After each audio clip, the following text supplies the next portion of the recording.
start with this idea of activism. And you and I spent a little bit of time talking about this yesterday.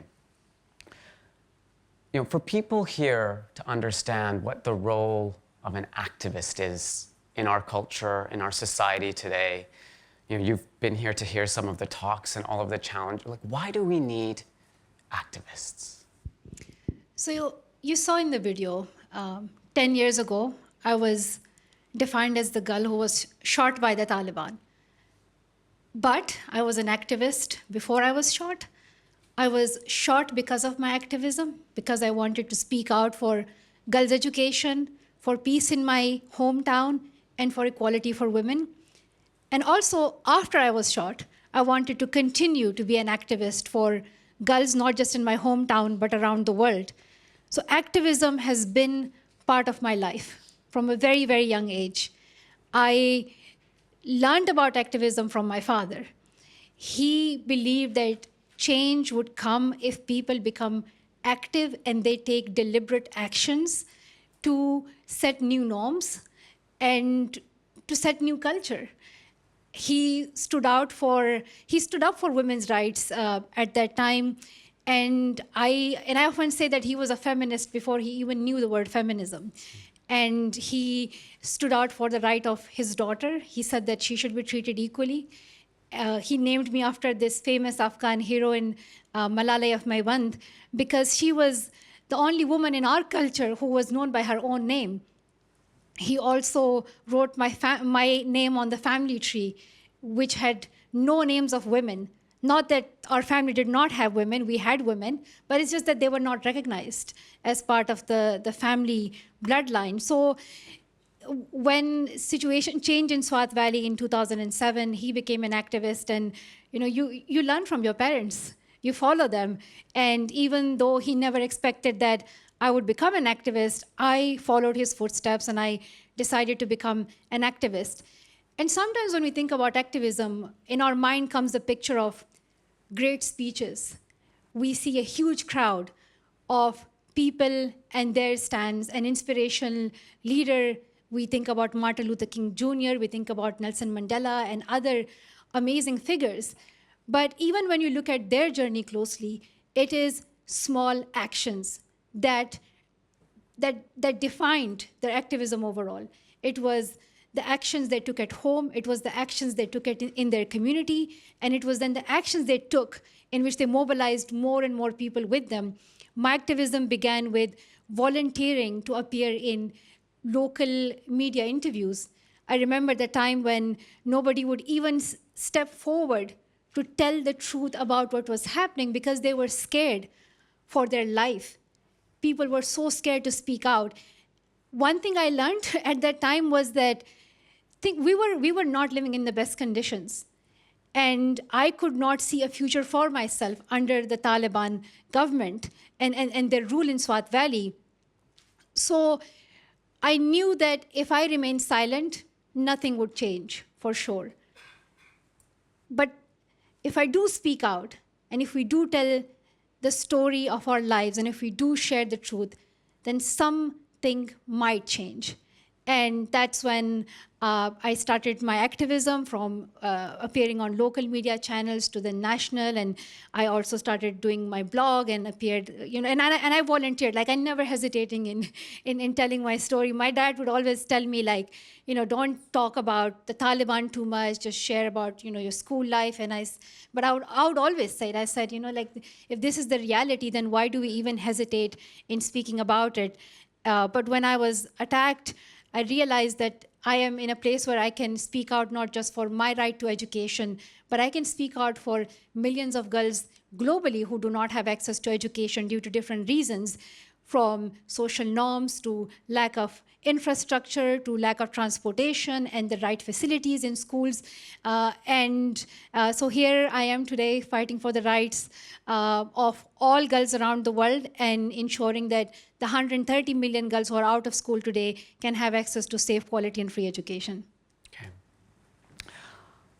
What does your activism look like today, and how is it different from the girl we saw in the video? Yeah, no, a lot has changed since then. As I was mentioning, that at that time I was defined as the girl who was shot by the Taliban, but I want to be known as the girl who fought for her right to education and for every girl's right to education around the world. So it was a defining moment for me. I decided that I will start an organization, Malala Fund, that advocates for safe, quality, and free education for all girls. We do advocacy at national level in 9 countries, including Pakistan, India, Nigeria, Brazil, Afghanistan, Ethiopia. We work with other local activists who, just like my father and me, are trying to bring a positive change for girls' education in their community. They are pushing for changes in policies. They're making it more inclusive for girls. They're improving the quality of education.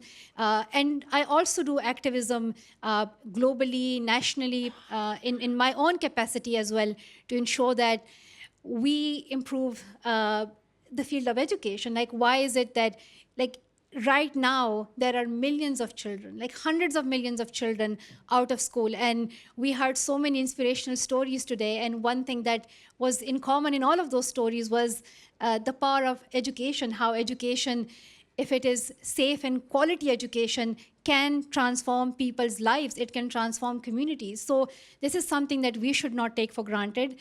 It is a key instrument in changing a lot of the issues that we are talking about, including inequality, climate change, poverty. So education is at the center of all of this.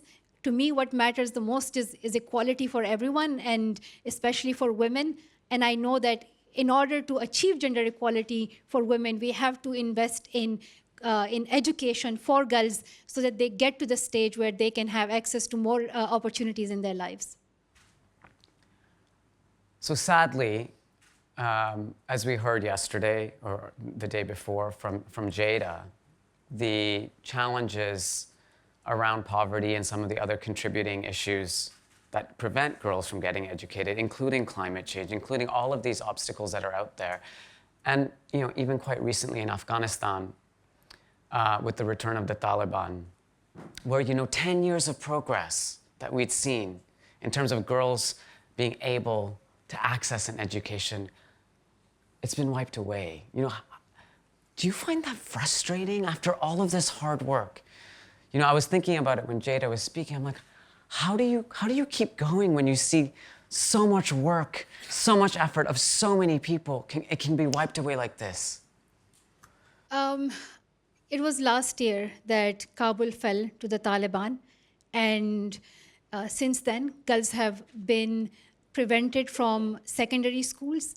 And the Taliban, in between, also made the promise that they would reopen schools in March, but they turned their back, and girls are still not allowed to be in their secondary schools. They're also trying to change the curriculum and really make it really difficult for girls and all kids, to be honest, to have access to quality education. And I can understand the pain to an extent, because I was once in a place where I could not go to school at age 11 when the Pakistani Taliban had banned schools for us. And at that time, like, I knew that it was not just a deprivation from access to a classroom, but it was determining my future.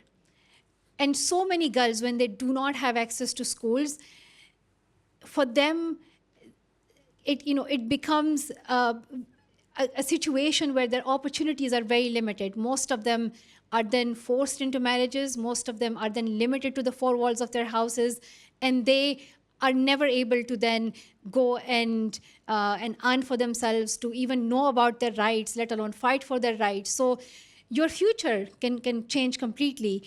Right now, Afghanistan is the only country in the world where girls do not have access to secondary schools. I have been doing my activism for the past year and a half. Afghan women are fighting for their right to equality each and every day. Afghan girls are speaking out, and we have been advocating for the right to education and equality for Afghan women, and we will continue to do that. I think when you compare it to what was happening 2 decades ago, what's different this time is that Afghan women have seen what it means to have equal opportunities, and once you see the beauty of equal opportunities, of rights, of dignity, it is really hard to imagine a life without it. And that's what they have come to know.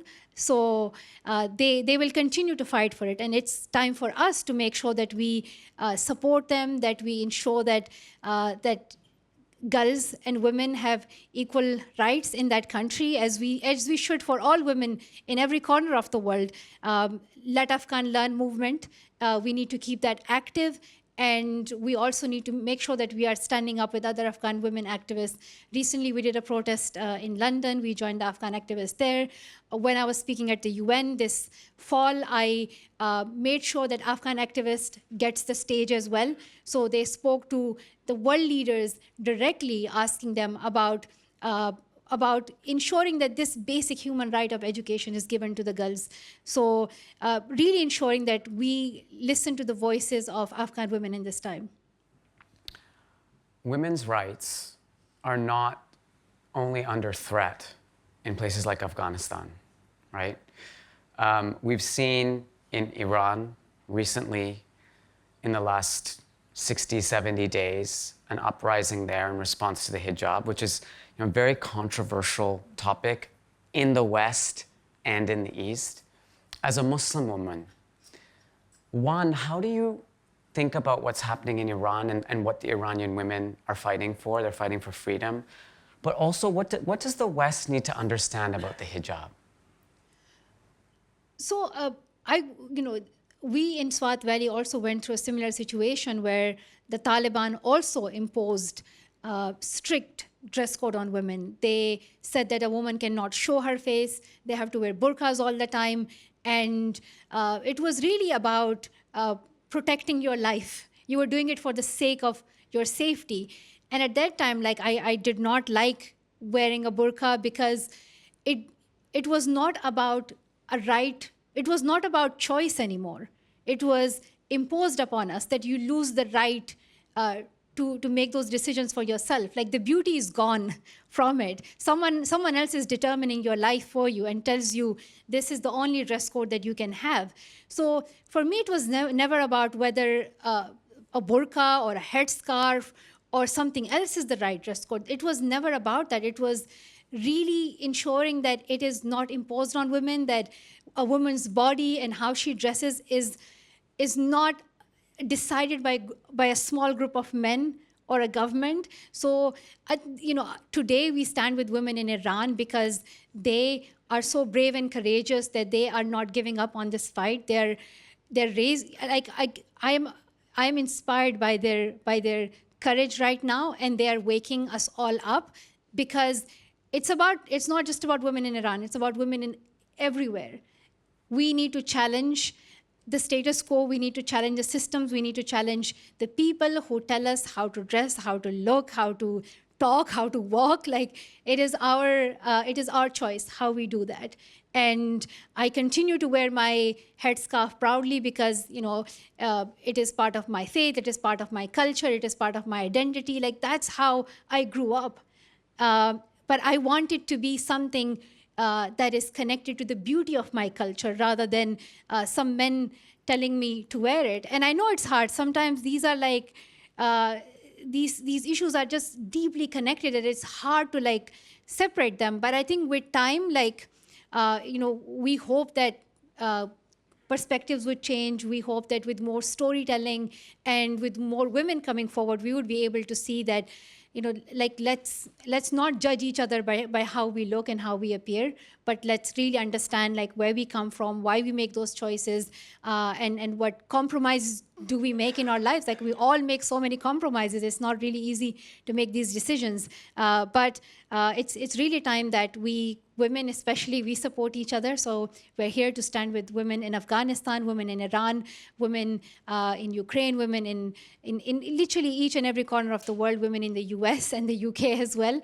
women everywhere. Like they need support. We are still fighting for a more equal world. The fight continues. In some countries, they tell you can't wear a hijab, that you can't wear a face covering, that you don't have that choice. So I also want to hear your perspective on how you react to those kinds of edicts also coming from men in power. Again, like as I mentioned, like this is also wrong, to tell a woman that she cannot wear a headscarf. There have been reports of such actions in European countries. It has also happened in places in India as well, where girls were stopped from going into schools because of how they're dressed. And it's not just telling women that they should dress a certain way, but it's actually limiting them from opportunities. It's limiting them from having access to spaces. Again, like, just leave us alone. Let us wear what we want.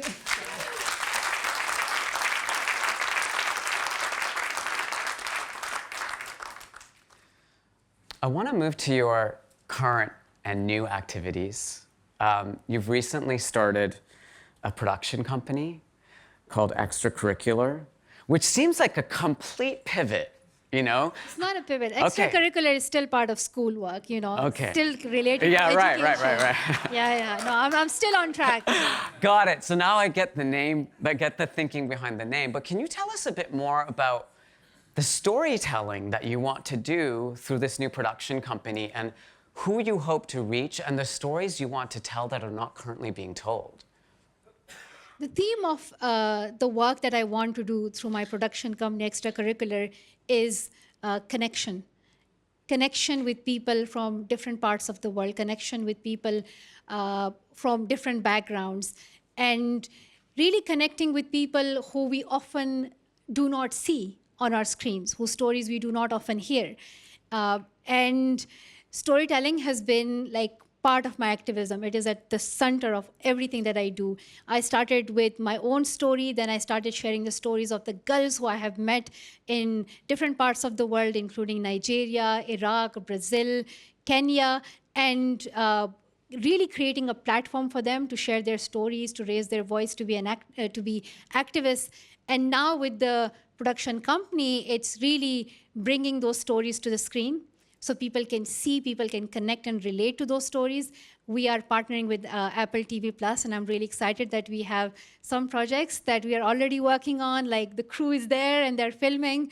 Anything you can tell us about that you're working on? Yes, I can share now, because for a while I couldn't. We are working on this project, which is focused on a matriarchal society on this island that is part of South Korea. And this is the story of these incredible women who are, who are called the sea women. They earn for the family, they feed the family, and it's really looking at the matriarchal society in the current day and age, and how then it connects to the current day issue, including like how they sent off their kids to the cities, and this tribe is worried about it being, it dying soon. And anyway, I can't share too much. I think I'm sharing too much.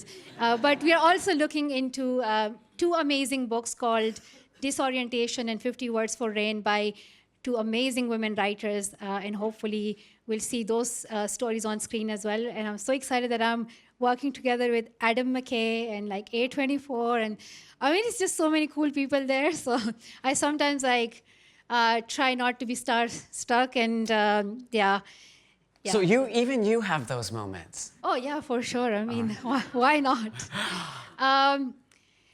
Yeah, I mean, we saw the amazing Victoria Beckham, but I also remember the time when I met David Beckham. And the funny thing was that I am, of course, he's a big name, but I realized the extent of his fame when I met everyone else. After, we posted a photo, my school teachers, every woman I met, every person I met, they were like, you met Beckham, you met Beckham. And I was like, I don't know, did I miss anything? Should I have reacted differently? Should I have brought him with me here? Should I have asked specific questions? But it's, it's amazing to meet incredible people who are using their platform, their brand to make a difference. And we have been talking about fashion and business and activism, and we have been discussing non-for-profits as well. And what we see in common in all of these stories is that we all want to do something good. We all are so determined about the change that we want to see. We care about it. We are honest about the things we want to do. And that's what connects us all right now. And we don't take for granted the opportunities that we have. Even if we have had really difficult journeys, we really are learning from our childhood experiences, from what we experienced later in our lives, and making sure that that it's better for other people, that it's better for our future generations, that we can do something for them. For me, just looking back at the time when I could not go to school and my friends could not go to school, looking back at the time when the basic human rights were taken away from us, and now looking at it in the current context, that it is still happening in so many parts of the world. It is not that far away from us. It's happening really close to us. So it's time that we that we realize that we can be activists in our own way as well. Whether that is through becoming a director or filmmaker or a writer or an activist, whatever role you have, there's always room for becoming an activist through that role. So 10 years ago, I saw activism through the lens of the NGO sector. Today, I know how to do the work through that, but also explore other ways as well. And I know that through storytelling, through producing films, through sharing more and more stories, we can make a huge difference. So yeah, I'm really excited. A couple of personal questions. Your life now here in the UK, you came here for Oxford, and you've decided to kind of make this your home. You just got married about a year ago to Asr, who's also here with us. So shy. Opposite. He's not. He's not. Everyone will meet Asr tonight because he's very gregarious and lovely. And here in the UK, you're constantly with security. You're still having to think about your safety. What is it like to be Malala in the UK? Well, for me, life right now has been pretty busy because we travel so much, we do so much work, and I was lucky that I was able to complete my education in the UK. I did my school studies, and then I went to university as well. And my family has been based here. So I'm really grateful for the love and the support that we have received in this country. My mom especially struggled initially because she could not speak English. She dropped out of her school at age 6 because school was never important for girls anyway, and she sold her books, got some candies in return, and never saw a classroom again. When she came to this country, she could not communicate with people in English. She could not go to a store on her own. She could not even book an appointment. And she really had that big communication gap. She was dependent on others. And it's really difficult when you realize that you have to rely on others to make even such small decisions for yourself, even to do some really small things. And she decided to take some English classes, and she's been studying for the past 4 or 5 years. And for me, one of the most beautiful moments is, rather than it being a mother helping her daughter, it's a daughter who helps her mother in her homework. So that's the most beautiful moment. And my father, still, he continues to do the activism. So life here has been okay so far. I mean, but we all complain about the weather. So that's one thing. And the short days, I'm sure it's already dark outside. So you don't see light as much, yeah. We've heard some stories these past few days about refugees, people who, moved to different, whether it was Dame Stephanie Shirley or it was Dennis who spoke earlier today. You've made your life here in this country. It's welcomed you, but you're Malala, right? You've been afforded certain privileges because you're Malala. What do we need to learn just generally in the West about the way we treat refugees? So in the UK, we settled in as residents. We did not become refugees here. Our situation was very different. I came here for the medical treatment. I was actually brought here in an induced coma, so I was never even asked which country I want to go to. So yeah, I woke up and I said, where am I? And then they say, it's Birmingham. I said, I never heard that city's name before. And yeah, so it has been a very different experience for my family. But we did see internal displacement in Pakistan. That was in 2009 when situation got so worse that the Taliban were like bombing schools and they were flogging people, they were bombing police stations, and they were everywhere. They were on the roads, they were on the streets, and a day came when the army announced that you have to evacuate. So everyone was just packing their stuff just within hours, and you didn't even know what to pack with you. And and it was a really difficult time. There were just like long queues of people, like, some were in the car, some were just, barefoot. They did not even have shoes. And there were some like little kids who had no idea where they were going. So the people of Swat became internally displaced for 3 months. And when that displacement happened, like, we were staying with different relatives, and some people were living in these camps. Some people were just welcomed by strangers. Like, strangers just opened their doors and said, you can stay with us. People opened like their homes and their hearts to other people. So for us, like in Pakistan, it was not uncommon because Pakistan has hosted the Afghan refugees for decades. And if you look at the statistics, it's the developing countries who have hosted like the majority of the world's refugees. So when you even hear about like a few thousand refugees in the Western countries, that's nothing compared to the millions of refugees that other countries have welcomed, and those refugees have been based there for decades. And I'm not going to say that the situation for refugees is best in those places. It is still a challenging time because many of those communities are always labeled as refugees, even if they have been there for decades, even if their kids are born there. So it can be really challenging depending on which country that is in. And I have personally been to refugee camps in different countries. I went to the Dadaab refugee camp. I met Syrian refugee girls in Jordan, in Lebanon. And the situation that they go through in those camps is just unimaginable. Some of them have been there for months. Some of them have been there for years. And it's the constant wait, the wait for when things would change, when they would hear this good news that they can go back home.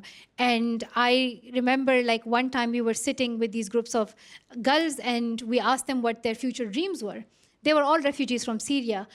And one girl said that she wants to become an architect. And I said, like, okay, like, why do you want to become an architect? She said that when she was evacuating from her country, Syria, she saw it completely destroyed. And one day she wants to become an architect so she can go and rebuild her country. That's how much those wars and conflicts have affected the children, that even their dreams have changed. They want to go back and they want to serve their communities. They want to build a better future for the next generation. So, when you think about refugees, think about, don't just think about them in numbers. Remember that becoming a refugee is no one's first choice. It is not even a choice. Situations, the circumstances force them to leave their homes. It is so hard to leave your home. You never choose to do that. So go and read their stories, find out more about them. I wrote this book called We Are Displaced together with other refugee girls. So you can read We Are Displaced as well and just see more closely what that journey was like for them, what their life was like before, what the journey was like, and how they are settling into a new environment and into a new culture. But like even in this room, we have people who have that background. They have been displaced. They have gone through a hard journey. And like sometimes the word refugee does not even like summarize what is actually happening in reality. It does not reflect everyone's story truly and completely. So it's really important that we go and know more about the stories and understand like, what it is like for that person. And we need to be more welcoming. We need to be kinder to each other. I hope that, I'm sure, like, people here would agree, but I hope leaders and politicians, and they also change their policies and change their minds. Yeah. Last question. You've been sitting here with us over the last few days. You've been part of the conversations off stage and on stage. What are your takeaways from Voices 2022? It has been amazing. I mean, Imran, like, you are amazing. I'm sure everyone has told you that before, but I want to say it again on the stage. Final words, you are just incredible, and I have met like so many incredible people here. I heard their stories on the stage as well. It's inspiring. Sometimes, we don't fully understand and capture how it is impacting us, but you feel something inside. And I know that when I leave this beautiful place, I will be leaving with more determination, enthusiasm, and optimism. And the work that I'm already doing, I will do it with more energy and excitement, because the incredible people I have met here made me believe that, yes, we can make a difference, we can make change. So I want to thank everyone for sharing your incredible stories, and it has been such a phenomenal experience. And everyone who's listening to us, on screens, I hope you learned a lot from this. And I hope that you will keep sharing this message with others as well, and realize how you can play a role in transforming your community and transforming the world. Okay. Malala Yousafzai, everyone. Thank you. Thank you.